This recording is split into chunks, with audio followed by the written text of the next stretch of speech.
23వ వచనం, 24వ వచనం. ఆలోచన చేత నీ ఆలోచన చేత నడిపించెదవు. నన్ను నడిపించెదవు. తరువాత తరువాత మహిమలో మహిమలో నన్ను చేర్చుకొందువు. దేవునికి స్తోత్రం.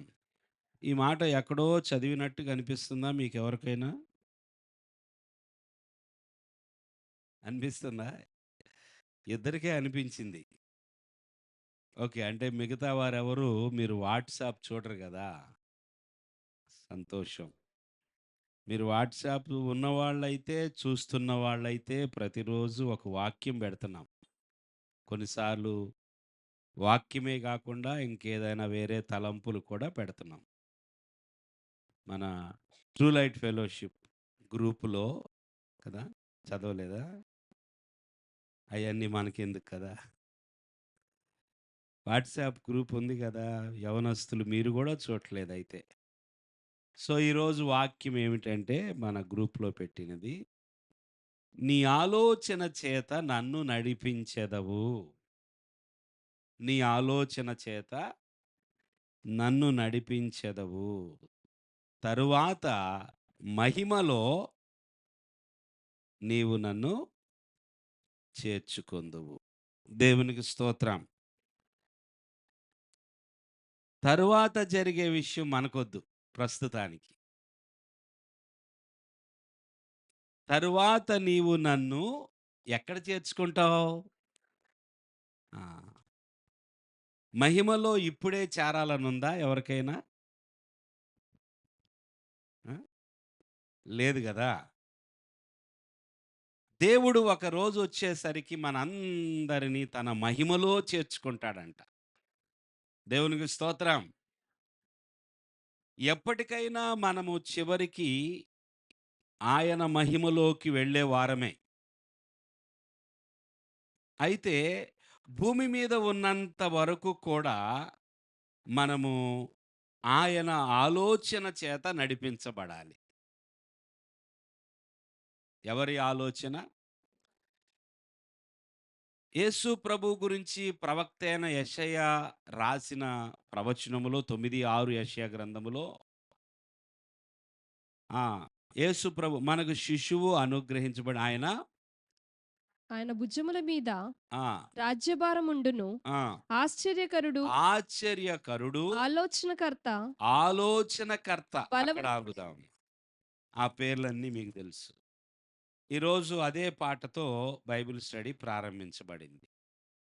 ఆశ్చర్యకరుడు, ఆలోచనకర్త, నిత్యుడగు తండ్రి, సమాధానకర్త, ఆశ్చర్యకరుడు, ఆలోచనకర్త, నిత్యుడగు తండ్రి, సమాధానకర్త. దేవుని స్తోత్రం. ఆశ్చర్యకరుడు, తర్వాత ఆయన ఆలోచనకర్త. దేవుడు ఆలోచనకర్త అనే విషయాన్ని మొదట మనం నమ్మాలి. నీవు ఏ పరిస్థితిలో ఉన్నా నీకు ఆలోచన చెప్పే దేవుడు ఆయనే. నీవు ఆయన ఆలోచన కొరకు ఎదురు చూసే మనసు నీకుంటే దేవుని స్తోత్రం. చూడండి, అనేక సందర్భాలలో మనము సరైన ఆలోచన కొరకు ఎదురు చూస్తా ఉంటాం. ఏం చేయాలిప్పుడు? ఏం చేయాలిప్పుడు? ఏం చేయాలిప్పుడు? ఏ హాస్పిటల్‌కి వెళ్ళాలి? ఏ మందు వాడాలి? అసల ఈ పరిస్థితిలో ఎవరిని కలవాలి? ఎవరిని అడగాలి? ఎవరి దగ్గర మన పరిస్థితి చెప్పుకోవాలి? చూడండి, దేవుని బిడ్డలారా, దేవుడు ఆలోచనకర్త అని చెప్పినప్పుడు, ఆ మాట చదివి విడిచిపెట్టటమేనా? ఎప్పుడైనా వెళ్ళి, దేవా నీవు ఆలోచనకర్తవంట గదా! నాకొక ఆలోచన కావాలిప్పుడు. ఇప్పుడు నేను ఏదైనా ఒక నిర్ణయం తీసుకోవాలంటే నాకొక ఆలోచన కావాలి. నీ ఆలోచన ఏంటో నాకు చెప్పవా? ఎన్నిసార్లు మనం ప్రార్థన చేస్తున్నాం. ఎప్పుడైనా దేవా నీ ఆలోచన ఏంటి ప్రభా? నా ఆలోచన అయితే ఇలా ఉంది ప్రభా. నా ఆలోచన అయితే ఇదిగో ప్రభా మరి ఈ కాలేజీలో జాయిన్ అవ్వాలని ఉంది. నా ఆలోచన అయితే ఈ జాబ్ చేయాలని ఉంది ప్రభా. ఇదిగో నా ఆలోచన అయితే ఈ వ్యక్తిని పెళ్లి చేసుకోవాలని ఉంది ప్రభా. నా ఆలోచన అయితే లేదా నా తల్లిదండ్రుల ఆలోచన అయితే ఇదిగో ప్రభా ఇలాగుంది ప్రభా. అయ్యా నా పట్ల నీ ఆలోచన ఏంటో చెప్పవా? స్తోత్రం చెల్లిద్దాం. ఎన్నిసార్లు మనం ప్రార్థన చేస్తాం అలాగా? ఏ విషయంలోనైనా దేవుని ఆలోచన కొరకు కనిపెట్టిన రోజులున్నాయా? దేవుడు ఏదైనా ఒక ఆలోచన ఇస్తాడేమో, ఈ నిర్ణయం తీసుకునే ముందు దేవుని యొక్క ఆలోచన ఏమిటో అని ఉదాహరణకి నాకు ఫోన్ చేశారనుకుందాం. పాస్టర్ గారు పలానా పని చేయాలనుకుంటున్నాం. మీరు మాకొక ఆలోచన చెప్పండి అని అన్నారనుకోండి. నేను అమ్మ రేపు ఈ టైంకి ఫోన్ చేయి అన్నాను ఉదాహరణకి. మీరు రేపు ఇదే టైంకి ఫోన్ చేశారు. మరలా నేనేమన్నానంటే, అమ్మా నేను దాని విషయంలో నేను ఎక్కువగా ఆలోచించలేదు. మరలా రేపు ఈ టైంకి ఫోన్ చేయమన్నాను. మీకు కొంచెం ఏమనిపించిద్ది? సరే అని మరలా రెండోసారి చేశారు. మరి ఏమనుకోవద్దమ్మా, రేపు మరలా ఈ టైంకి చేయని మూడోసారి చెప్పాను. మీరు చేస్తారా ఇక? చేయరంట. ఎంతకంటే తెగ చెప్పేసి. నిజమే. పాస్టర్ గారు ఆలోచించి చెప్పట్లేదిక. కదా! లేదా అలా అనలేదు నేను. 3 రోజుల తర్వాత నీకు ఈ విషయమై దేవుడు నాకేమైనా తలంపిస్తే నీతో మాట్లాడతాను అన్నాననుకోండి. ఇప్పుడు 3 రోజులు కనిపెట్టాలి. దేవుని స్తోత్రం. ఎన్ని రోజులు కనిపెట్టాలి? 3 రోజుల తర్వాత ఒక ఆలోచన చెప్తానన్నారు. దీని విషయంలో ఒక ఆలోచన కొరకు నేను 3 రోజులు వేచి ఉండాలి. 3 రోజులు మీరు వేచి యుండుట అనేది ఎంత గొప్ప సంగతో తెలుసా? నిజంగా ఎవరైనా ఆ 3 రోజులు వేచి ఉంటే చాలా, చాలా నమ్మకం ఉన్నవారని అర్థం. ఈలోపు ఏ పాస్టర్ గారు 3 రోజులు అన్నారు. మనకి షార్ట్ కట్‌లో 2 నిమిషాల్లో ఎవరైనా ఆలోచనిస్తారేమో అని చెప్పి ప్రయత్నం చేస్తే, ఆ 2 నిమిషాల్లో ఎవరో ఇంకొక ఆలోచన ఇచ్చారు. అది తీసుకొని వెళ్ళిపోయారనుకోండి. ఇప్పుడు పాస్టర్ గారి ఆలోచన కంటే కూడా ఈ 2 నిమిషాల్లో ఎవరో చెప్పిన ఆలోచన మీకేమైంది ఇప్పుడు? విలువైనది. ఇప్పుడు అలాగే దేవుడి ఆలోచన కంటే కూడా అర్థమవుతుందా? దేవుడి యొక్క ఆలోచన కొరకు ఎందుకు వేచి ఉండాలి? నాకు తోచింది నేను జేస్తాను. నా మనసుకి అనిపించింది నేను జేసేస్తాను. ఎవరు ఏది చెప్తే అలా చేసేస్తాను. ఇలాంటి వాళ్ళు ఎందరో ఉన్నారు. అందుకే యేసు ప్రభు ఈ భూమి మీదకి ఆలోచనకర్తగా వచ్చాడు. మీ ఆలోచనలు మిమ్మల్ని పాడు చేస్తాయి. మీ ఆలోచనలు సరి అయినవి కాకపోతే దానివల్ల మీకు ఆనందం కాదు, కష్టం వస్తది. మీ ఆలోచనలు చెడిపోయినయి అయితే మీ యొక్క గమ్యస్థానము చెడిపోయిద్ది, మారిపోతది. ఆలోచనలతో జాగ్రత్త. ఆలోచన చేతే ఒక మనిషి నడిపించబడతాడు. ఒక మనిషి నడిచేది ఎలాగుంటది చెప్పండి? ఆలోచన బట్టి. ఒక మనిషి యొక్క నడక నిర్దేశించబడేది తన ఆలోచనను బట్టి. తనకి ఎటువంటి ఆలోచనలు ఉన్నాయో అలాగే నడుస్తూ ఉంటాడు. అర్థమైందా? తన యొక్క ప్రయాణం ఎలా సాగుతుందంటే తన ఆలోచన విధానాన్ని బట్టే తన యొక్క ప్రయాణం సాగుతుంది. తన ఆలోచన బట్టి తన నిర్ణయాలు, తన ఆలోచన బట్టి తన గమ్యాన్ని తను కోరుకుంటాడు. దేవుని బిడ్డలారా, ఆ ఆలోచన గనక చెడిపోయిందయితే, ఆ చెడిపోయిన ఆలోచన ఇతన్ని చెడగొట్టి, జీవితంలో ఎనలేని కష్టము, దుఃఖం పాలు చేసేస్తది. ఆలోచన. ఎన్ని ఆలోచనలొస్తా ఉంటాయో కదా! ఇక్కడ కూర్చొని గూడా ఆలోచిస్తా ఉన్నారా?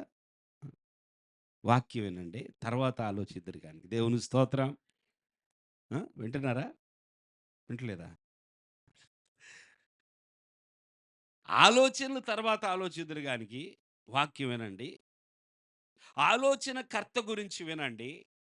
నా ఆలోచన చేత నిన్ను నడిపిస్తానంటున్నాడాయన. ఏం ఫీజు లేదండి. మీరు బయట కౌన్సిలర్స్ దగ్గరికెళ్తే ఫీజులుంటాయి. సైకాలజిస్ట్ అంటే ఎవరు?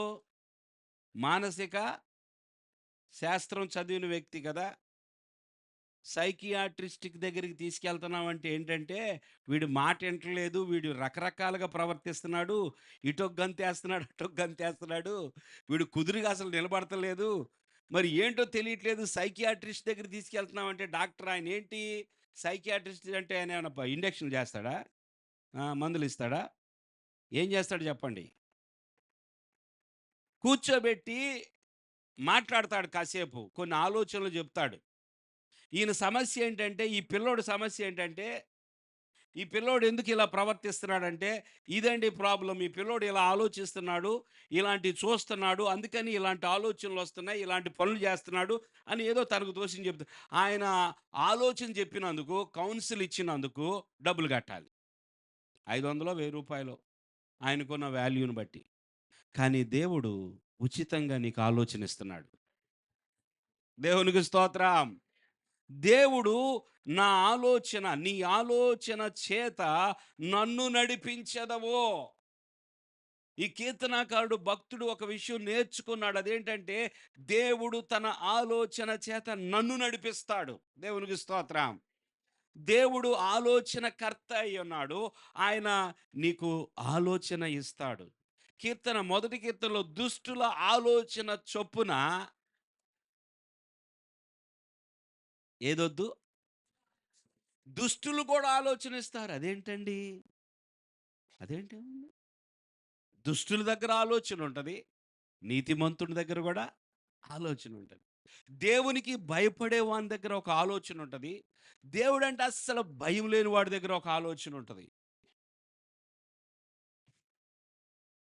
ఆలోచన చెప్పేవాళ్ళు ఎందరో. మరి నువ్వు ఏ ఆలోచన కోరుకుంటున్నావో, నీకు కావలసిన ఆలోచన ఎక్కడ వెదుకుతున్నావు? నీవు ఎటువంటి ఆలోచనలు ఎవరి ఆలోచనల కోసం? ఎవరి ఆలోచనల కోసం? ఆలోచనకర్తలు అనేకులుండుట రక్షణకరము అనుంది బైబిల్‌లో. మంచిదే. ఆ ఆలోచనకర్తలు ఎలాంటి ఆలోచనకర్తలై ఉండాలి? వారు నిజంగా నీతిమంతులై ఉండి దేవునికి భయపడే ఆలోచనకర్తలైతే నీకు మంచి ఆలోచనలిస్తారు. దుష్టులైతే నాయకుడు లేకపోతే కష్టమనుంది కదా! సామెతల గ్రంథమేనా? సామెతల గ్రంథం. ఆలోచనకర్తలు అనేకమంది ఉండుట నాయకులు లేని జనులు చెడిపోవుదురు. చెడిపోవుదురు. ఆలోచనకర్తలు ఆలోచనకర్తలు అనేకులుండుట ఆ! రక్షణకరము. నాయకులు లేని జనులు ఏమైపోతారంట? చెడిపోవుదురు. చూడండి, మనుషులకు, గుంపులకు, జనసమూహములకు ఎవరుండాలి? నాయకులుండాలి. లేకపోతే ఏమవుతారంట? ఎవరిష్టానుసారంగా వాళ్ళు ప్రవర్తిస్తారు. ఒక ఆర్డరు, ఒక క్రమము ఉండదు. అప్పుడు చెడిపోతారు. ఆలోచనకర్తలు అనేకులుండుట రక్షణ. ప్రియులారా, మనము ఈ భూమి మీద ఆలోచనకర్తలను ఎన్నుకునే ముందు మొట్టమొదటిగా మనము ఎంపిక చేసుకోవాల్సింది దేవుణ్ణి. హల్లెలూయా! హల్లెలూయా! దేవుణ్ణే మన ఆలోచనకర్తగా చేసుకోవాలి. మొట్టమొదట మనం దేవుని మీద మనం ఆధారపడాలి. ఆ తర్వాత దైవజనులు వారు చెప్పే మాట గూడా గమనించాలి. దేవుని యందు భయభక్తులు కలిగి నీతిని అనుసరించుచున్న వారి యొక్క ఆలోచనలు కూడా మనము తీసుకోవాలి. దేవునికి స్తోత్రం. చూడండి, దేవుని యొక్క కౌన్సిల్ అనేది ఎంత ఆశీర్వాదమో. దేవుని యొక్క కౌన్సిల్ అంటే దేవుని యొక్క ఆలోచన మనకి ఎంతో ఎంతో ఆశీర్వాదం. దేవునికి స్తోత్రం. 119వ కీర్తనలో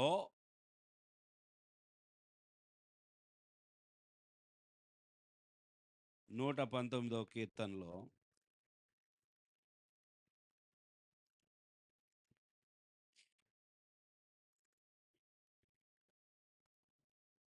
ఈ శాసనములు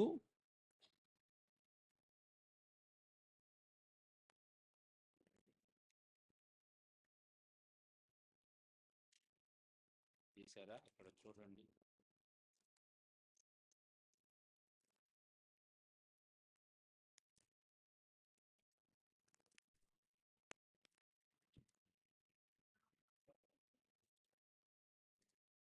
24వ వచనం చూస్తే, నీ శాసనములు నాకు సంతోషకరములు. నీ శాసనములు నాకు సంతోషకరములు. అవి నాకు ఆలోచనకర్తలై ఉన్నవి. దేవుని స్తోత్రం చెల్లిస్తారా? మరొకసారి.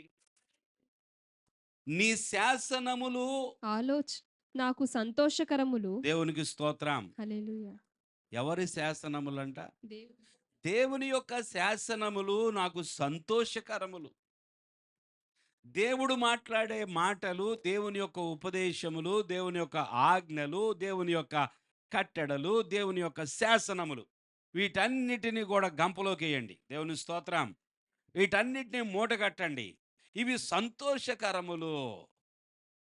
దేవుడు ఒక ఆజ్ఞ ఇచ్చాడంటే ఒక ఆలోచన చెప్తున్నాడని అర్థం. దేవుడు ఒక శాసనం రాయించాడంటే మనకు ఒక ఆలోచన చెప్తున్నాడని అర్థం. దేవుని యొక్క శాసనములు సంతోషకరములు, అవి నాకు. ఎన్ని శాసనములు, ఎన్ని ఆజ్ఞలు మీ దగ్గర పెట్టుకుంటే అంతమంది ఆలోచన కర్తలు మీ దగ్గర ఉన్నట్టు. చప్పట్లు కొడదాం దేవునికి. హల్లెలూయా. కొన్నిసార్లు మీకు అర్థం కానప్పుడు, దేవుని యొక్క శాసనములు, దేవుని యొక్క ఆలోచనలు మీకు అర్థం కానప్పుడు, ఇమ్మీడియేట్‌గా మీకు సహాయం చేయటానికి ఉండేది దైవజనులే గనక, ఆ దేవుని యొక్క సేవకుల దగ్గరికి వెళ్ళినప్పుడు, ఆ దేవుని యొక్క సేవకులు మీకు ఒక ఆలోచన చెప్పినప్పుడు, అప్పుడు వారు చెప్పిన ఆలోచనకు దేవుని యొక్క శాసనములకు కూడా సంబంధం ఉన్నట్లుగా మీకు అర్థమవుతది. లేదా వారు చెప్పిన ఆలోచన దేవుని యొక్క ఆజ్ఞలకు, దేవుని యొక్క శాస్త్రములకు విరోధంగా ఉన్నట్లయితే, ఉందని మీకు అనిపిస్తే, ఉందని గనక మీకు తెలిస్తే దాన్ని ప్రక్కన పెట్టొచ్చు. దేవుని స్తోత్రం. నీతిమంతులు, దేవునికి భయపడేవారు దేవుని చిత్తానుసారమైన ఆలోచనలే చెప్తారు. ఇదిగోమా ఇది దేవునికి ఇష్టమైనది, ఇలాగ ఉండటం దేవునికి ఇష్టమైనది, ఇలా వేచి ఉండటం ఇష్టమైనది, లేదా దేవునికి ఈ మార్గము నచ్చదు, నువ్వు మానుకోవటం మంచిది. నీకు నష్టమైనా పర్లేదు, నీకు లాభం రాకపోయినా పర్లేదు, ఇదిగో ఈ మార్గము గుండా నువ్వు వెళ్ళమ్మా, ఇది దేవునికి ఇష్టమైనది, ఇది దేవుడు మెచ్చుకునేది. ఏనాటికైనా నువ్వు ఈ మార్గంలో వెళ్తే నువ్వు వర్ధిల్లుతావు. దేవునికి స్తోత్రం. దేవుని యొక్క శాసనములు సంతోషకరంగా ఉండాలి. అందుకే కదా యెహోవా ధర్మశాస్త్రమునందు ఆనందించుచు, దేవుని స్తోత్రం, దేవుని యొక్క వాక్యాన్ని చదివే విషయంలో ఆనందము, దేవుని యొక్క గ్రంథాన్ని చదివే విషయంలో సంతోషము ఉండాలి. ఆనందించుచు దివారాత్రములు దాన్ని ధ్యానించువాడు ధన్యుడు. అతడు నీటి కాలువల యోరను నాటబడినదై ఆకు వాడక ఫలమిచ్చు చెట్టువలే ఉండును. అతడు చేయునదంతయు. చప్పట్లు కొట్టండి దేవునికి. ఎవరు చేసేది సఫలమవుతుంది? అతడు చేయునదంతయు సఫలమగు. ఎవరా అతడు? దివారాత్రులు యెహోవా ధర్మశాస్త్రమందు ఆనందించుచు ధ్యానించేవాడు. దేవునికి స్తోత్రం. నేనెందుకు అలాంటి బిడ్డగా ఉండకూడదు? నేనెందుకు ధ్యానించకూడదు? నేనెందుకు దేవుని గ్రంథాన్ని చదవకూడదు? నేను చేసే ప్రతి పని సఫలమవ్వాలి. I want to be successful. దేవునికి స్తోత్రం. అనేక మంది కోరుకుంటా ఉంటారు. ఏం కోరుకుంటా ఉంటారు? నేను సక్సెస్ అవ్వాలని. దేవునికి స్తోత్రం చెల్లించండి. ఏం కోరుకుంటారు? నేను సక్సెస్ అవ్వాలనుకుంటారు. నీ సక్సెస్ ఎక్కడుందో తెలుసా? బైబిల్‌లో ఉంది. దేవునికి స్తోత్రం. నీ సక్సెస్ దేవుని యొక్క వాక్యానుసారంగా ఉంటది. నీ యొక్క నీ విజయం ఇక్కడ దాగి ఉన్నది. నువ్వు దీనిలో ఆనందించుకోకుండా ఎక్కడో లోకంలో అన్ని విషయాల్లో ఆనందిస్తూ నాకు సక్సెస్ కావాలంటే, నేను చేసేది సఫలం కావట్లేదు, నేను చేసేది ఏది కూడా అన్నీ ఫెయిల్ అయిపోతుంది, ఛీ! ఎందుకు నాకు ఈ బ్రతుకు? నేను అనుకున్నది ఏది జరగట్లేదు, నేను అనుకున్నదంతా ఫెయిల్ అయిపోతుంది, అపజయమే వస్తుంది. నువ్వు ఫలించాలనుకుంటున్నావా? లేదా నువ్వు చేసేది నీకు సఫలత కావాలనుకుంటున్నావా? అయితే దేవుని యొక్క వాక్యం యందు ఆనందించు. బంగారంలాగా తీసుకో దేవుని వాక్యాన్ని. బంగారం కంటే విలువైందిలాగా హత్తుకో. దేవునికి స్తోత్రం. ఇది రేపొద్దున జీవమునిచ్చేది. ఇది బ్రతికించేది. ఇది నిన్ను నిత్యము కూడా పరలోకంలో వెలుగుతూ ఉండే ఒక స్టార్‌లాగా చేసేది. దేవునికి స్తోత్రం. ఇది గనుక ప్రియులారా, ఉచితంగా కౌన్సిల్ ఇవ్వడానికి దేవుడు మనకు సిద్ధంగా ఉన్నాడు. నీకు ఆలోచన చెప్తాను అంటున్నాడు. దేవుని స్తోత్రం. ఆలోచన కర్తలు ఎవరు? ఆయన శాసనములే, ఆయన ఉపదేశములే, ఆయన ఆజ్ఞలే ఇవే, ఇవే నడిపిస్తాయి. దేవునికి స్తోత్రం. అనేక మంది దేవుని యొక్క మాటలను ప్రేమించరండి. అసలు ఆశపడరు, చదవరు. స్టోరీలు చెప్తే బాగుండు, ఈయన ఏందో చెప్తున్నాడు. ఏమన్నారోడు కథలు చెప్తే బాగుండు. ఈ వాక్యములోంచి ఏంటేంటో వాక్యాలు చెప్తూ ఉన్నారు. ఇయన్నీ నాకు అవసరమా? ఏదైనా స్టోరీ చెప్తే కాసేపు విని నవ్వుకొని వెళ్తాం గదా! దేవుని వాక్యము అందరూ వినలేరు. దేవుని వాక్యం యందు అందరికీ సంతోషం ఉండదు. దేవుని వాక్యాన్ని ధ్యానించేవాళ్ళు చాలా తక్కువ. నూటికొకరేమో. ఈ సంఘంలో అందరూ ఉండాల. దేవునికి స్తోత్రం. ఎవరో గురించి మనకొద్దు. ఎవరు వాక్యాన్ని ప్రేమిస్తున్నారో, హత్తుకుంటున్నారో, వాక్యాన్ని ధ్యానిస్తున్నారో మనకొద్దు. అందరం చిన్న పిల్లలతో సహా బైబిల్ చదవాలి. చదువుతున్నారు గదా! అదిగో చదువుతున్నారంట. దేవుని స్తోత్రం. బైబిల్ చదువుతున్నారా? చదువుతున్నారంట. చిన్న పిల్లలు గూడా తల ఊపుతున్నారు. ఎంతో కొంత ఒక వాక్యమైన వాళ్ళతో చదివిస్తున్నందుకు దేవునికే మహిమ. వాక్యాన్ని చదివించి, ఇది గుర్తుపెట్టుకో అని చెప్పి ఆ రోజు వదిలేస్తే, ఏనాటికైనా ఒకనాటికి వాళ్ళల్లో ఈ విత్తనాలు ఉంటాయి. దేవుని స్తోత్రం. అవి ఫలించి తీరతాయి. విత్తనం వేయటమే మన పని. పంటొచ్చేది, ఫలం వచ్చిద్దా రాదా ఆయన చూసుకుంటాడు. దేవుని స్తోత్రం. చల్లడమే మన పని. వ్యవసాయం, రైతు పని ఏంటయ్యా అంటే భూమిలో విత్తనాలు చల్లడమే. ఆ తర్వాత వర్షం వచ్చిద్ది, ఎండొచ్చిద్ది. ఆ తర్వాత ఒకరోజు ఆ లోపల భూమిలో నాటబడిన విత్తనాలు ఫలిస్తాయి. అలాగే దేవుని యొక్క వాక్యాన్ని, దేవునికి స్తోత్రం. ఆలోచన కర్తలవి. దేవుని స్తోత్రం. యేసు ప్రభు మనకు ఆలోచనకర్త. ఆయనిచ్చిన వాక్యం మనకు ఆలోచనకర్త. ఆలోచనకర్తలు ఉండటం మనకు ఆశీర్వాదము. దుష్టుల ఆలోచన చొప్పున నడవొద్దు. వాళ్ళు గూడా ఉచితంగానే సలహా ఇస్తారు.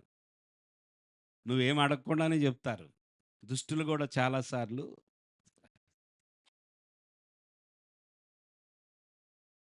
ఫ్రెండ్స్ ఉచితమైన సలహాలు ఇస్తారు. వాళ్ళు ఏం జేస్తున్నారో తోటి ఫ్రెండ్‌కి అర్థం గాదు కొన్నిసార్లు కదా! ఓ పాప చెప్తా ఉన్నది.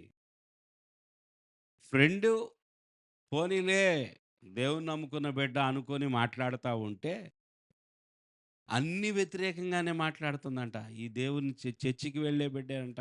కానీ నువ్వేంటి, నువ్వు అలా చేయవేంటి, ఇలా చేయవేంటి, అయన్నీ పర్వాలేదు, మనం ఎలాగైనా ఉండొచ్చు, దేవుడు క్షమిస్తాడు మనల్నని టోటల్‌గా పక్కకు తీసుకెళ్ళిపోతుందంట ఈమెని. ఈమెకు అర్థమవుతుంది. సరేలే పోనీలే అని ఏదో స్నేహం చేస్తుంటే, ఆ! నువ్వు అక్కడికి రావేంటి ఫ్రెండ్స్‌తో పాటు, మనం అటెళ్దాం, ఇటెళ్దాం, షికారుకెళ్దాం, అక్కడికెళ్దాం, ఇక్కడికెళ్దాం. ఈమె ఏది మాట ఇంటల్లా. ఒకరోజు డ్రింక్ తాగుతావా అని చెప్పి డ్రింక్ తీసుకొచ్చిందంట. ఆ డ్రింకులో నిజమైన డ్రింక్ లేదు. డ్రింక్ ఉంది. ఆ డ్రింక్‌లో ఏదో పోసుకొచ్చిందంట. చూసారా? ఫ్రెండ్స్. ఏముంది తాగితే, ఆ తర్వాత ఏమైద్దో దేవుడికి తెలుసింక. డ్రింకే గదా! స్ప్రైటే గదా! థమ్స్ అప్పే గదా! అని తాగుతారు గదా! ఇలాంటి వార్తలు గూడా చూసా నేను గతంలో. ఫ్రెండ్సే పార్టీకెళ్ళి ఏం చేశారు? ఏయ్! అంతా ఇది సాఫ్ట్ డ్రింక్, ఇది థమ్స్ అప్, అందరూ తాగట్లా, పెప్సీ ఇది అని చెప్పి నమ్మిచ్చి తాగిపిచ్చేశారు. ఆ తర్వాత ఆ పాప జీవితం పాడైపోయింది. ఎంత చిటుక్కున మోసం జరిగిద్దో కదా! దుష్టుల ఆలోచన. దుష్టులెప్పుడూ కూడా నిన్ను నిన్ను చెడిపివేయుటకు దుష్టుల యొక్క ఆలోచన, వాళ్ళ యొక్క నడక, వాళ్ళ ప్రవర్తన చూసినప్పుడు వాళ్ళ యొక్క పనులు, వాళ్ళ యొక్క మాటలు చూసినప్పుడు వాళ్ళ ఆలోచనకు గాని, వాళ్ళ స్నేహానికి కానీ ఎంత దూరంగా ఉండాలి యవనస్తులు? దుష్టుల ఆలోచన చొప్పున నడువక. ఎందుకు చేసావురా ఈ పని అంటే మా ఫ్రెండ్ చెప్పాడు చేశాను. ఎందుకెళ్ళావురా అక్కడికంటే మా ఫ్రెండ్ చెప్పాడంట. ఏం ఫ్రెండో ఏం బెండో. ఈ ఫ్రెండ్‌షిప్పుల వల్ల ఆ! దేవుని బిడ్డలకు ఎంతవరకు ఫ్రెండ్‌షిప్పు అంతవరకే. ఎవరితో ఫ్రెండ్‌షిప్పు, ఎవరితో స్నేహం, ఎవరి ఆలోచనలు తీసుకుంటున్నాం కదా! టర్నింగ్ అంతా ఎక్కడ జరుగుతది? ఆల్మోస్ట్ అందరికి ఎక్కువ మందికి 10థ్ తర్వాత. ఎందుకంటే 10థ్ వరకు ఎక్కువ శాతం తల్లిదండ్రుల యొక్క అజమాయిషీలో, వాళ్ళ యొక్క దృష్టిలో ఉంటారు. ఈళ్ళొక్కసారి బయటికెళ్ళిపోతారు 10థ్ తర్వాత. దూరంగా కాలేజీలకెళ్తారు. అసలు కాలేజీకెళ్తున్నారో లేదో తెలీదు. ఎక్కడ తిరుగుతున్నాడో తెలీదు. కాలేజీ ఉందని జెప్తారు సెలవు రోజు. కాలేజీ ఉందనుకుంటారు వీళ్ళు. ఈళ్ళెక్కడ పోయారో తెలీదు. ఫ్రెండ్స్. ఎంతోమంది ఫ్రెండ్స్ ద్వారా తమ ప్రాణాలే పోగొట్టుకుంటున్నారు. అందుకే దేవుని యొక్క వాక్యము, దేవునికి స్తోత్రం, మనలను జాగ్రత్త చేస్తది. దేవుని యొక్క ఆలోచన చేత నడవాలి అనే బుద్ధి రావాలి. నన్ను దేవుడే నడిపించాలి. దేవుడు తన యొక్క ఆలోచనతో చూడండి అనేక సార్లు నరుల యొక్క ఆలోచనలు చెడిపోయినాయి. నరుల యొక్క తలంపుల్లో ఉన్న ఊహంతా చెడ్డదంట. నరుల యొక్క తలంపుల్లో ఉన్న ఊహంతా చెడ్డది. చెప్పండి. ఊహంతా చెడ్డది. ఊహంతా చెడ్డది. మరి ఎంత జాగ్రత్తగా ఉండాలప్పుడు? ఎంత జాగ్రత్తగా దేవుని యొక్క వాక్యం విషయంలో శ్రద్ధ వహించాలి? ఫరో రాజుకంట ఈ యోసేపు తండ్రిగా ఉన్నాడంట. అదేంటి? ఫరో రాజేంటి? యోసేపేంటి? తండ్రేంటి? ఐగుప్తులో ఫరోకు ఆయనను తండ్రిగా చేశాడంటే దాని అర్థం ఏంటో తెలుసా? ఇంగ్లీష్‌లో ఏమంటో తెలుసా? ఆలోచనకర్తగా చేశాడు. దేవునికి స్తోత్రం. ఆదికాండం 45:8లో ఆ మాట ఉంటది. ఆదికాండం 45:8లో కాబట్టి కాబట్టి దేవుడే గాని ఆ! మీరు మీరు నన్నిక్కడికి పంపలేదు. నన్నిక్కడికి పంపలేదు. ఆయన నన్ను ఆ! ఫరోకు తండ్రిగాను, ఆయన నన్ను ఎవరికి తండ్రిగాను? ఫరోకు ఫరోకు తండ్రిగాను అతని ఇంటి వారికందరికీ అంటే అతని దేశమంతటిగా ప్రభువుగాను, ఆ! ఐగుప్తు దేశం అంతటి మీద ఆ! ఏలికగాను నియమించెను. అబ్బబ్బబ్బా! 3 మాటలు. తండ్రిగాను, ప్రభువుగాను, ఏలికగాను నియమించెను. ఎవరో? దేవుడు యోసేపుని ఏ స్థితిలో పెట్టాడో చూడండి. అయ్యో! యేసేపు లేడనేమో యాకోబు గారు బాధపడతా ఉన్నాడు. నా కుమారుడు ఏమైపోయాడో. వీళ్ళేం చేశారు తెలివిగా అతని యొక్క వస్త్రాన్ని చించి, ఆ వస్త్రానికి కాస్త అక్కడక్కడ రక్తం పూసి, ఆయన్నేదో సింహమో, ఏదో ఎలుగుబంటో చీల్చేసినట్టుగా క్రియేట్ చేసి ఎవరు? అన్నయ్యలు. ఎంత మంచి అన్నయ్యలండి. ఈ అన్నలు తీసుకొచ్చి తండ్రికిచ్చారు అంగి. నాన్న అసలు ఇది చూడు, ఈ అంగి నీ కుమారుడైన యేసేపుదేనా అంటే, ఇంక ఆయనేముంది లబోదిబో, లబోదిబో. ఇంకేముంది నా పిల్లోడు, ఇష్టమైన కుమారుడు చనిపోయాడు అనుకుంటున్నాడు ఆయన. ఈళ్ళేమో అమ్మేసుకొనొచ్చారు ఈడకి. యేసేపుని ఏం చేశారు? అమ్మేసి వచ్చారు ఈడక. ఈడకొచ్చి తండ్రి దగ్గర నాటకం ఆడుతున్నారు. ఈళ్ళ నాటకం అంతా బూటకం అయిపోయింది చివరికి. అందరూ ఏడవటమే. అందరూ ఏడవటమే. ఈయనని దేవుడు విడిచిపెట్టాడా? ఎందుకని యేసేపుని దేవుడు విడిచిపెట్టలేదో తెలుసా? యేసేపు దేవుని యొక్క ఆలోచన ప్రకారం నడిచే వ్యక్తి. దేవునికి స్తోత్రం చెల్లిద్దామండి. యేసేపు యవ్వన కాలము నుంచే అతడు చిన్నవాడుగా 13 సంవత్సరాల వయసు నుంచే చెడును చూసినప్పుడు నో. తండ్రి దగ్గరకొచ్చి నాన్న అన్నయ్యలు ఇలా చేస్తున్నారని చెప్పేవాడు. వీళ్ళ చెడు సమాచారం అంతా, వీళ్ళ చెడ్డ పనులన్నీ కూడా ఎవరికి చెప్పేవాడు? డ్యాడీకి చెప్పేవాడు. ఈ డ్యాడీకి ఇంకా సంతోషం. యేసేపు నంబర్ 1 అనుకునేవాడు. సో, ఈయన్ని ఇంకా ఎక్కువ ప్రేమించేవాడు. వీడు మంచోడు గదా అని. అంతే కదా! అల్లరోడిని ప్రేమిస్తారా? మాట వినేవాడిని ప్రేమిస్తారా? మాట వినేవాడికి చాలా ఎక్కువ ప్రేమిస్తారు. అది అంతే ఆటోమేటిక్‌గా. ఇప్పుడు ఆయన ప్రేమించినందుకు వీళ్ళకి కోపం మళ్ళీ. ఆడినే ప్రేమిస్తున్నాడు. యేసేపు ప్రతి విషయంలో దేవుని యొక్క ఆలోచన చేత నడవడం నేర్చుకున్నాడు గనుక ఐగుప్తు దేశానికి రాజయ్యాడు. ఎలా ఉంది నడక? యేసేపు నడక తన సొంత నడక కాదు. ప్రభువా! ఎన్నో కష్టాలు పడుతున్నాడు. నీతిగా ఉన్నటువంటి యేసేపుకి ఎన్ని కష్టాలొచ్చినియి. అన్నల చేత కొట్టించుకొని, గుంటలో పడి, గుంటలో నుంచి మరలా అమ్మబడి, అమ్మబడిన తర్వాత దాసుడుగా ఒక ఇంటికి వెళ్ళి, అక్కడ దాసుడుగా నమ్మకంగా ఉంటంటే, మళ్ళీ ఈయన మీద నిందొచ్చి పడి, అక్కడి నుంచి మరలా జైలుకి వెళ్ళి, ఆ జైల్లో నమ్మకంగా ఉన్న ఎవడు పట్టించుకోలేదు. ఒక సమయమొచ్చింది. దేవుడు చూసాడు. నా ఆలోచనకు పక్కకి వెళ్ళని వ్యక్తి గదా! దేవునికి స్తోత్రం. నా ఆలోచనలను, నా ఆలోచనలు తీసుకునే వ్యక్తి గదా! ఇదిగో నీకు సమయమొచ్చింది. అసలు నీ గురించి నాకున్న తలంపు, ఆలోచన ఏంటో తెలుసా? నిన్ను రాజుగా చేయాలని ఇక్కడి దాకా తీసుకొచ్చా. దేవునికి స్తోత్రం. అందుకే ఈయనేమంటున్నాడు తెలుసా చివరికి? మీరేం బాధపడొద్దు. దేవుడే నన్నిక్కడికి తీసుకొచ్చాడు అంటున్నాడు. వీళ్ళ గొట్టిన సంగతి వదిలేశాడు. ఈ అంగీ చించేసిన సంగతి వదిలేశాడు. గుంటలో పడేసిన సంగతి వదిలేశాడు. అమ్మేసుకున్న సంగతి వదిలేశాడు. ఇవన్నీ కూడా ఎందుకు జరిగినాయో తెలుసా? నేను ఈరోజు ఈ స్థితిలో ఉండటానికి నా దేవుడే నన్ను నడిపించుకుంటూ వచ్చాడు. ఐగుప్తు దేశానికి నేనిప్పుడు రాజుగా ఉన్నాను. ఏలికగా ఉన్నాను. దేవునికి స్తోత్రం. ఐగుప్తు యొక్క రాజుకి నేనెవరిని? తండ్రిని. అమ్మ బాబోయ్! ఆ స్థానం అందరికి దొరికేదనండి. తండ్రి అంటే ఏంటసలా?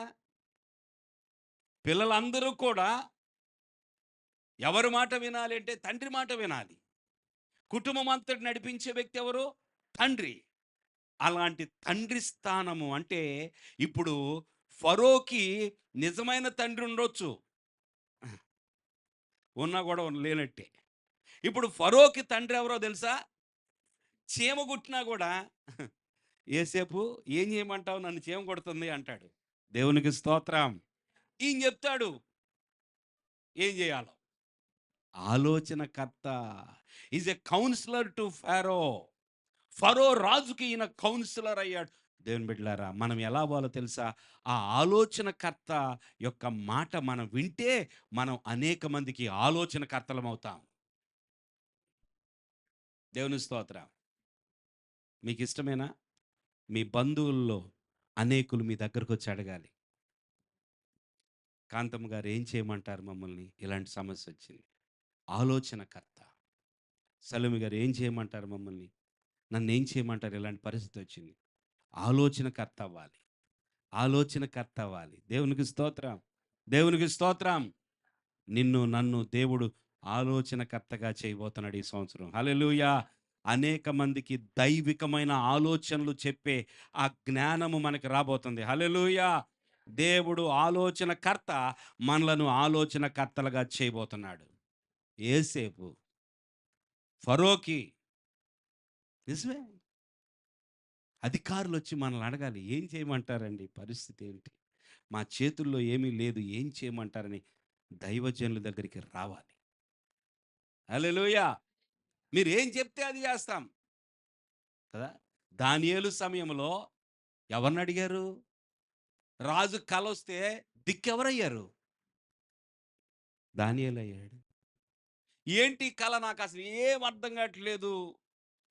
ఈ బ్రహ్మాండమైనటువంటి ఈ బొమ్మ, ఈ ప్రతిమేంటో, బంగారం, వెండి, ఇత్తడి, ఆ! ఇనుము, మట్టి ఇదంతా ఏంటో, తర్వాత ఆ బొమ్మ పడిపోవటం ఏంటో, దాని దాని తల ముందు పోవటం ఏంటో, తర్వాత అది కుప్పకూలిపోవటం ఏంటో, ఆ రాయొచ్చి తగలటం అది ఏం అర్థం కావట్లేదు. నాకు మనశ్శాంతి లేదు. ఆలోచనకర్త ఎవరో తెలుసా? దానియేలు. ఎవరు ఆ స్థాయికి హెచ్చింపబడతారో తెలుసా? దేవుని ఆలోచన ప్రకారం నడిచేవారు మాత్రమే. అనేక సార్లు మన సొంత ఆలోచనలు తొందరపడి తీసుకునే ఆ ఆలోచనను బట్టి మనం పరిగెత్తే పరుగు వల్ల మనము కింద పడిపోయి, కాళ్ళు ఇరిగిపోయి, అంటే కాళ్ళు ఇరిగిపోయి నిజంగా ఇరిగిపోవటం కాదు. మనం వెళ్తున్న ఆ పని జరగక ప్రియులారా, ఆలోచనకర్తగా దేవుడు దీవించాలనుకుంటున్నాడు. దేవుని మాటను ప్రక్కన పెట్టొద్దు.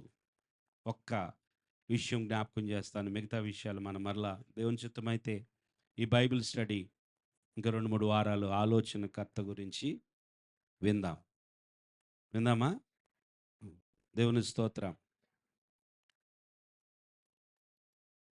ఇశ్రాయేలీయులకి మొదటి రాజు ఎవరు చెప్పండి? సమూయేలా? సౌలు. ఊరికే అటు నోరు తెరిస్తే అందరితో పాటు. సౌలు ఎవరు? సౌలు. సమూయేలు ఎవరు మరి? ప్రవక్త. ఈయన రాజుగా అభిషేకించిన ప్రవక్త. ఈయన రాజు అయిన తర్వాత సమూయేలుతో దేవుడు మాట్లాడి, ఇదిగో రాజుకు చెప్పు, మీ రాజుకు చెప్పు, అమాలేకీయులు ఉన్నారు కదా, వాళ్ళు బహు చెడ్డ దుష్టులు వాళ్ళు, చెడ్డవాళ్ళు. వాళ్ళు మీకు కూడా ఐగుప్తులో నుండి వచ్చేటప్పుడు మీకు కీడు చేశారు కదా, వాళ్ళని ఇక నేను ఈ భూమి మీద ఉంచదలుచుకోవాలా. వాళ్ళ విషయంలో నేను తీర్పు తీర్చాను కనుక అమాలేకీయులు అనే వారిని భూమి మీద నుంచి తుడిచివేయాలనుకుంటున్నాను. వారు, వారి కుటుంబాలు, వారికున్న సంపద సమస్తము కూడా క్లియర్ అయిపోవాలి. చూడండి, కొన్నిసార్లు దేవుడికున్న అధికారం అది. దేవుని స్తోత్రం. దేవుని యొక్క అధికారం. ఆయన రాజులను, రాజ్యాలను మార్చేస్తాడు. రాజులను తీసేస్తాడు. రాజ్యాల్ని తొలగించగలడు. జాతులను తీసివేస్తాడు. చూడండి, ఆయనకున్న అధికారము. ఆయన సృష్టికర్త, సర్వాధికారి. దేవుని స్తోత్రం. మనకి మన అధికారులు మాత్రమే తెలుసు. దేవుడు అధికారిగా తెలియదు మనకి. అర్థమైందా? మనకి మన అధికారులు, వాళ్ళ యొక్క ఆజ్ఞలే మనకు అర్థమవుతాయి కానీ దేవుడు సర్వాధికారి. అమాలేకీలో నేను తుడిచివేయాలనుకుంటున్నాను గనుక మీరు వెళ్ళండి, నీ రాజును సైన్యం తీసుకొని వెళ్ళి అమాలేకీలను తుడిచివేయమంటే బాగానే తల ఊపాడు. ఎవరు? సౌలు. వెళ్ళాడు. పెద్ద దేవుడు మాట నెరవేర్చే వ్యక్తిలాగా బయలుదేరాడు. జయించాడు. అమాలేకీయులను అనేకులను హతమార్చాడు. కానీ ఆ రాజును మాత్రం ప్రాణంతో తీసుకొచ్చుకున్నాడు. ఎందుకో తెలీదు. ఎవరైనా ఫస్టు ఎవరి మీదకెళ్తారు చెప్పండి?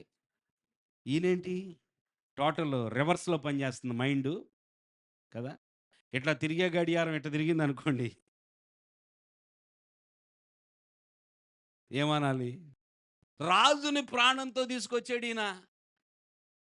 ఏం చేద్దామని భోజనం పెట్టి పెంచుదామనా? దుష్టులయ్యా బాబు, వాళ్ళని నేనే తీసేయాలనుకుంటే నువ్వెందుకు తెచ్చావు? అంతేకాదు, శ్రేష్టమైన మేకలను, గొర్రెలను, ఇక దేశంలో ఇంకెక్కడా లేవు మేకలు, గొర్రెలు తినటానికి. ఆళ్ళయే దొరికినియా? దేవుడేం చెప్పాడు? మొత్తం అన్నాడు. శ్రేష్టమైన వస్తువులను, శ్రేష్టమైన వాటన్నిటిని తెచ్చుకొని, ఆళ్ళు తెచ్చుకుంటుంటే ఏమనుకోకుండా, నాకు గూడా పని చేత్తయిలే అన్నట్టుగా ఈయన గూడా ఊరుకొని, అంతా అయిపోయిన తర్వాత ఏమి ఎరగనట్టుగా సమూయేలు వస్తే, "అయ్యా! నువ్వు చెప్పిందంతా చేసేసానంటున్నాడు." ఆ సమూయేలు ప్రవక్తతో దేవుడు ముందు రాత్రే మాట్లాడాడు. సౌలు నా ఆజ్ఞను లేదా నా ఆలోచనను తిరస్కరించాడు. నా ఆలోచన ప్రక్కన పెట్టేశాడు. అతడు నేను చెప్పింది చేయలేదని సమూయేలుతో మాట్లాడితే సమూయేలు ప్రవక్తకి కోపం వచ్చేసేసి ఆ రాత్రంతా ప్రార్థన చేస్తున్నాడంట. ఇదేంటో కోపం వస్తే ప్రార్థన చేసేది. ఆశ్చర్యంగా ఉంది కదా! మీకు ఎప్పుడన్నా కోపం వస్తే ఏం చేయాలి చెప్పండి ఇప్పుడు? అబ్బా! చూద్దాం. ఎవరన్నా సాక్ష్యం చెప్తారేమో చూద్దాం తర్వాత. చదువుతారా ఆ మాట? నాకు చాలా సంతోషం అనిపిస్తది ఆ మాట చదివితే. ఆ! అందుకు సమూయేలు కోపావేశుడై, అబ్బా! దేవునికి స్తోత్రం. అందుకు సమూయేలు, ఎక్కడది? సమూయేలు మొదటి గ్రంథము 15వ అధ్యాయం రాసుకునే వాళ్ళ కోసం. 11వ వచనములో చదవబడిన వాక్యం అది. సమూయేలు ప్రవక్తకి కోపం ఎందుకొచ్చిందో నా మాటలు ముగించబోతున్నాను. మీరు స్పందించాలి. హల్లెలూయా! సమూయేలు ప్రవక్తకి కోపం ఎందుకొచ్చింది చెప్పండి? ఆ పైనేముంది? సౌలు నన్ను అనుసరింపక వెనుక తీసి వెనుక తీసిన ఆజ్ఞలను గైకొనకపోయెను గనుక అత అతనిని రాజుగా నిర్ణయించినందుకు నేను పశ్చాత్తాపడుచున్నానంటే బాధపడుచున్నాను అని దేవుడు సమూయేలు దగ్గరికి వచ్చి చెప్పుకున్నాడు. అందుకు సమూయేలు కోపావేశుడై రాత్రి అంతా యెహోవాకు మొర్ర పెట్టుచుండెను. దేవునికి స్తోత్రం. కోపం వచ్చినప్పుడు ఏం చేయాలి చెప్పండి ఇప్పుడు? ఆ? ప్రార్థన చేసుకోండి. తగ్గిపోయిద్ది కోపం. దేవుడు మిగతా పని ఆయన చేస్తాడు. మీకు కోపం రాకుండా ఉంటుందా? వస్తది. కోపపడుడి గాని పాపము చేయకుడి. కోపం రావచ్చు. ఒక అర్థం ఉండాలి దానికి. అర్థం పర్థం లేని కోపం వ్యర్థం మళ్ళీ. ప్రతిదానికి కోపం. అసలు కోపపడాల్సిన దానికి కాకుండా ప్రతిదానికి కోపము కదా! నాకు కొన్నిసార్లు ప్రతిదానికి కోపం వస్తది. నేను పరీక్షించుకుంటాను. మళ్ళీ వెంటనే ఇప్పుడెందుకు కోప్పడ్డా నేనని ఆలోచించుకుంటా నేను. మీరు కూడా ఆలోచించుకోండి.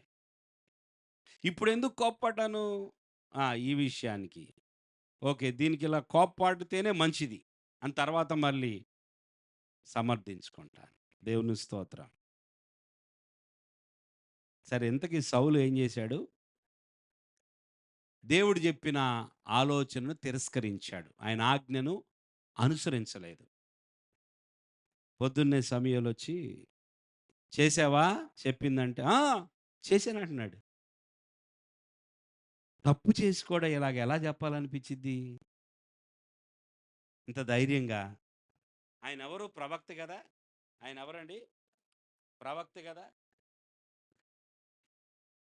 ఆయన ప్రవక్త అయితే ప్రవక్తకి అబద్ధాలు చెప్తున్నాడా? అందులో ఆయన ఏమన్నా మామూలు ప్రవక్తనా?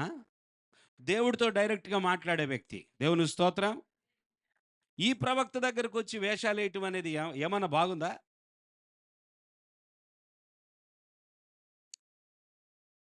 యెహోవా వలన నీకు ఆశీర్వాదము కలుగును గాక.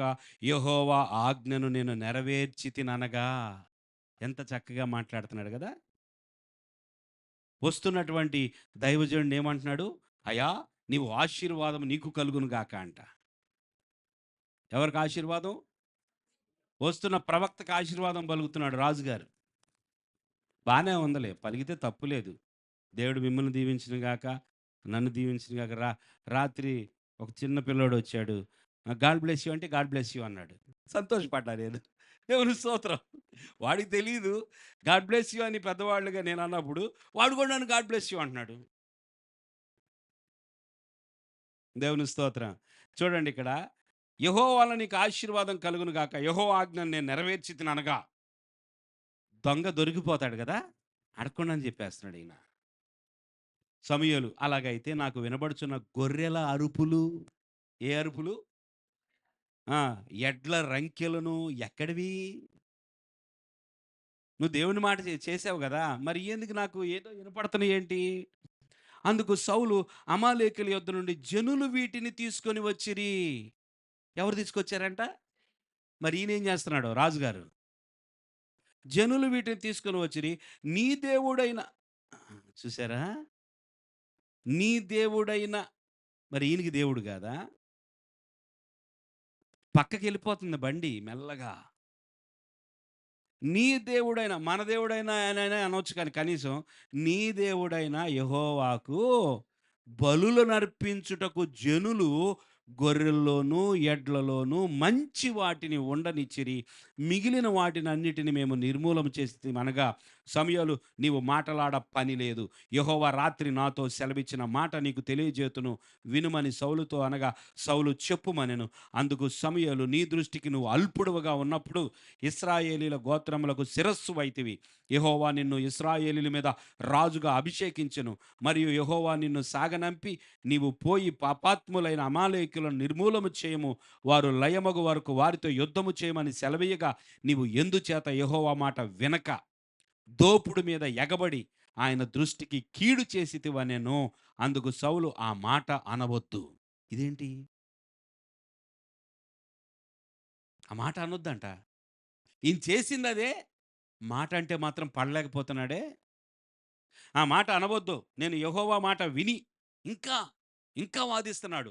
నేను యెహోవా మాట విని, యెహోవా నన్ను పంపిన మార్గమున పోయి, అమాలేకీయుల రాజైన అగగును తీసుకొని వచ్చి తిని. కానీ అమాలేకీయులను నిర్మూలన చేసి ఇదే గొప్ప పనా? మైండ్ పోయిందంటారా? ఏం పోయింది? మనకు అర్థమయ్యేటట్టు చెప్పండి. అనండి. ఏం పోయింది సౌలుకి? పోయింది. తీసుకురావాలి ఇప్పుడు దాన్ని. నిర్మూలన. అయితే గిల్గాలులో నీ దేవుడైన యెహోవాకు బలి అర్పించుటకై జనులు శపితములగు గొర్రెల్లోను, ఎడ్లలోను ముఖ్యమైన వాటిని తీసుకొని వచ్చి ఇది. ఇక ఇలా ముందుకు వెళ్తే దేవుడు విసర్జించాడు. దేవుడు ఇక ఆయన రాజుగా ఉండటానికి దేవుడు ఇష్టపడలేదు. అయిపోయింది. Chapter close.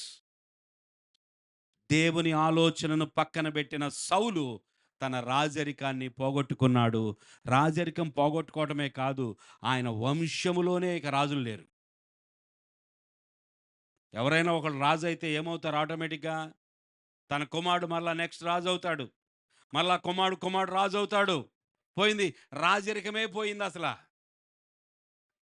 దేవుని ఆలోచన ప్రక్కన పెట్టి, దేవుని ఆజ్ఞను ప్రక్కన పెట్టి. అందుకే నీ ఆలోచన చేత నన్ను నడిపించెదవు. ఆ! ఆ తరువాత నీవు నన్ను మహిమలో చేర్చుకొందువు. దేవుని యొక్క ఆలోచన చేత నడిపించబడాలనే ఆశ ఉన్నదా? యేసేపు వలె ఆలోచనకర్తగా మారాలనే ఆశ ఉన్నదా? దానియేలు వలె ఆలోచనకర్తగా ఉండాలని నీ జీవితంలో, నీ తరములో నీవు కొందరికి ఆలోచనకర్తగా ఉండాలనే ఆశ ఉన్నదా? ఉంటే ఆ దేవుడు అది నెరవేరుస్తాడు. మొట్టమొదట దేవుడు నీకు ఆలోచనకర్తగా ఉండునుగాక. దేవుని శాసనములు, ఆజ్ఞలు నీకు ఆలోచనకర్తలుగా ఉందురుగాక. దేవునికి భయపడే దైవజనులు నీకు ఆలోచనకర్తలుగా ఉందురుగాక. అప్పుడు నీవు తప్పకుండా ఆలోచనకర్తగా మారుదువుగాక. హల్లెలూయా! హల్లెలూయా! ఈ మాటను ధ్యానించండి. మరలా ధ్యానపూర్వకంగా రండి. వచ్చే గురువారం మరలా బైబిల్ స్టడీలో ఆలోచనకర్త గురించి నేర్చుకుందాం. హల్లెలూయా! తలలో